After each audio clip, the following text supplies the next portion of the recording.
Good afternoon again. I hope you've had a lovely day at the amazing TEDxDC. My name is Isabella Swan. I'm in year 12, and I'm really excited to be able to talk to you about something that I'm really passionate about, because we are in a crisis of democracy. There's a certain reverence that we use when we talk about democracy. We've decided that democracy is the sign of civilization, that it's the hallmark of a free and just society. Most people think that to question democracy is to question morality itself. But my motivation for my talk today is my belief we should be examining our democratic systems with clarity rather than reverence. Because, in practice, all across the globe, democracy is no longer fulfilling its promises. And so, I must ask you the uncomfortable question today. Democracy is failing us. What do we do next? So, in its ideal form, democracy is powerful. At its best, it offers us accountability, pluralism, peaceful transfer of power, and much, much more.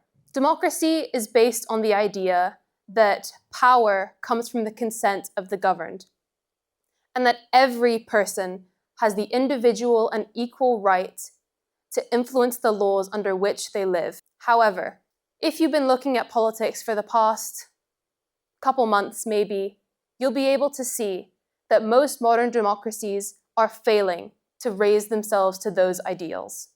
I'd like to introduce 3 of many key challenges facing democracy today, the first of which being disenfranchisement and elections. If I was to pick 4 countries, say the UK, the US, Russia, and China, big global superpowers, very large economies, very powerful. But I would still be able to tell you in every single one of them, there is a major problem with enfranchisement and elections. In the UK and the US, there is a plummeting in voter turnout. In the most recent election, for both of them, which would be 2024, they saw equal levels of about 60%. That's terrifying. That's 30% of the population opting out. And it's for a reason. In Russia, there is no formidable opponent to Vladimir Putin, which allows him to continue to dominate. And in China, the CCP has dominated parliament in questionable elections since Mao Zedong. And not only have the sanctity of elections been compromised, voters have become disillusioned with the political system. Millions of people believe that they have no impact on the results of elections whatsoever. And it's true. Gerrymandering, voter suppression, and disproportionate representation has led to vast segments of society being voiceless. Now, the second key challenge is something called short-termism. So if you don't know what short-termism is, it's basically the idea that because politicians are elected for short periods of time, they're more likely to focus on popularity rather than necessity. This means that long-term challenges, the challenges that matter most, like, for example, climate change, housing reform, or healthcare, are deferred in favor of the popular controversial issue that are going to win the candidates the next election. And third key challenge facing democracy currently is misinformation and polarization. Digital media has supercharged populism. Algorithms reward outrage rather than actual physical policy. Not only that, but what was once a forum for compromise in political discourse has become a harsh battlefield where both sides of an argument are pitted against each other. So, I myself am half Turkish and half Scottish, and as a Turkish citizen, my family has seen firsthand the slow, deliberate unraveling of democratic norms in Turkey. Under President Erdogan, who is the current president of Turkey, there has been a centralization under executive control over institutions that once functioned independently. There has been a politicization of the judiciary. There has been imprisonment of journalists. And there has been a systemic obstruction for opposition parties. Under the AKP, which is the current ruling party of Turkey, and has been for quite a while, there has been a transformation. a transformation that has continued to silence critical voices and narrow the space in which Turks can participate in politics meaningfully. Although Turkey still has elections, the democracy that I once described has been significantly weakened. So, I hope I've made it clear that we face a significant crisis in democracy, really significant. And I'd now like to say another thing in threes, because everything good comes in threes. 3 innovative and discussed alternatives to democracy, and why they could work, but why they won't. So the first one I'd like to discuss is a technocracy. And if you don't know what a technocracy is, you can sum it up in about 3 words, and it's rule by the competent. So essentially what a technocracy is the people making major policy decisions aren't ones with electoral popularity. They're the ones with the specialized knowledge in those subject areas. And in principle, it makes sense. We don't let the public vote on how to perform surgery or how to build a bridge. Why should we let them vote on complex fiscal policy or energy infrastructure? One example of a technocracy, which I don't like to use, but I think it would be helpful in explaining why it wouldn't be useful, is the Soviet Union. I think it was about 89% of the Soviet Union's Politburo was made of people from a technical background. But I don't like to use that example, so I'd like to use Singapore to cite an example, because they have exhibited technocraticness. Singapore's leadership is largely made up of highly educated, specialized professionals, and their long-term policy is data-driven and long-term in scope, something that's needed if democracy on its own is going to progress. And what's the result of a technocracy? For Singapore, it's larger state capacity, lower corruption, and overall an outstanding economic performance. But all good things must come to an end, because there is one major risk to technocracies, and that is exclusion. Technocracies can easily turn into elitism, something we actively try to avoid, where voices are not only ignored, they are intentionally dismissed. Because of what we value about democracy, we would never accept a technocracy, because we value government by consent. We value elections to give our leaders political legitimacy. Technocracy would never have that. And so the leaders elected, or not elected, chosen, would never be truly legitimate. Moving on to the second alternative, it's probably the weirdest one. It's something called sortition. And I don't think many of you would have heard about it, because the last time it was used was in ancient Greece. So in ancient Greece, sortition was used. Sortition basically means when you pick a name out of a hat. It's essentially a lottery. Public elected officials were elected through a lottery-based system because they felt that it would quell the corruption that comes with wealth and campaigning. The ancient Greeks did this in order to ensure true equality of participation, something that we do not see in our current democracies. Now, I said it's been a long time since we've seen this. It has. No country in a modern global democracy has sortition, but the elements are there. One key example is something called a citizens' assembly. A citizens' assembly is a selection of randomly chosen officials, sort of like jury duty, if you want an analogy, and they come to deliberate important issues.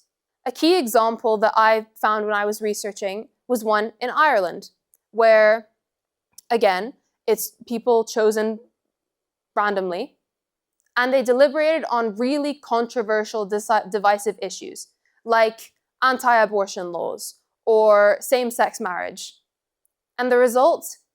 Detailed and nuanced advice from multiple different perspectives, leading to detailed and nuanced policy from Parliament. However, with something as much of a gamble as sortition is, there will always be risks. What if the people who are chosen, they don't have the education in politics in order to have the true confidence or expertise to make major policy, to lead a country? It's a bit strange to think about putting the welfare of one's country in a random person's hands. And again, the same thing with technocracy. If there's no public buy-in that we get through an election, any candidate chosen through a lottery would never have perceived political legitimacy. However, despite the obvious faults of sortition, I think there is something to be learned, because sortition has that element of inclusion and deliberative democracy that our democracies currently lack. Now, for the final alternative, I'd like to talk about the future. And if you've ever talked about the future before, I guarantee the word AI has been in it. The most controversial alternative to democracy is AI-assisted governance, or totally AI-based governance. Now, a majority of the advocates for AI-based governance believe that AI is capable of enhancing policy or making policy altogether. And it kind of makes sense. AI isn't subject to the same human failures that are causing these suffering of democracy. AI does not have an ego. AI does not have bias. AI does not have corruption. And AI is really capable. AI can take a mass amount of data and summarize it and optimize it for efficiency. So you can see why people think that there's a major place for AI in governance. But as with every conversation about AI, there's always a philosophical judgment to it. Is AI capable of justice? Yes, maybe AI can maximize cost efficiency, but can AI weigh moral trade-offs? Can AI suffer? No. AI is liable to the human failures that I was just describing. AI is based on the information that you feed it. If that makes artificial intelligence susceptible to human intervention, the thing that AI is trying to change.